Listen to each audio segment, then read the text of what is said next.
Il governatore è stanco di parlare di beghe politiche, perciò convoca la stampa a Palazzo Balbi per chiarire in maniera definitiva la propria posizione.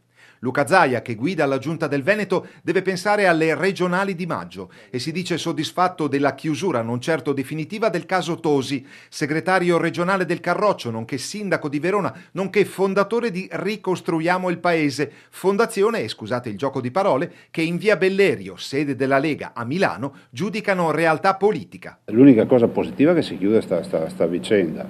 Le cose, l'acqua non è più torbida come prima, si gira pagina e come ho detto ai miei ragazzi e ragazze, pancia a terra e si lavora per le regionali. Tanto è vero che vi annuncio che abbiamo già pronta la campagna, anche la presentazione, per cui ancora non abbiamo deciso, però abbiamo una presentazione, una campagna anche innovativa, perché io nel frattempo ho lavorato, come potete capire, perché se avessi dovuto dedicare il mio tempo a queste beghe saremmo qua ancora a parlare del sesso degli angeli. Zaia ricorda di avere a sua volta intrapreso un cammino pieno di incognite nel percorso che lo ha portato al vertice della Regione Veneto. Siccome io sono uno che butta sempre il cuore oltre l'ostacolo, cioè vorrei ricordarvi che davanti avete una persona che nel 2002 ha posto una condizione per candidarsi al Presidente della Provincia di Tito, te lo ricordi? Nel 2002 noi eravamo già da un anno al governo con Berlusconi a Roma con i ministri. I ministri erano Maroni, Calderoli, Bossi, era il famoso 2001-2006 che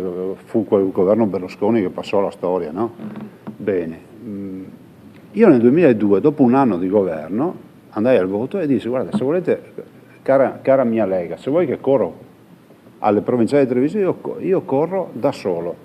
Per cui a me, diciamo che mi piacciono le sfide e mi piace ancora di più se il terreno è fangoso. Perché rendo meglio, no? Hai capito? Io non sono da pista d'atletica e quindi sono il mio cavallo è la stessa roba.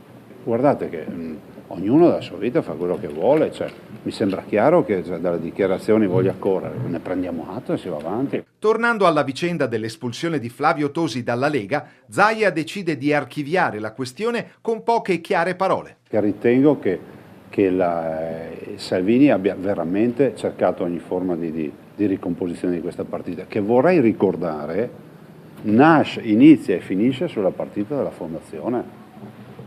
E penso che sia dovere di un segretario di un partito eletto da un congresso tutelare gli interessi di quel partito. Cioè, questo ha fatto Salvini.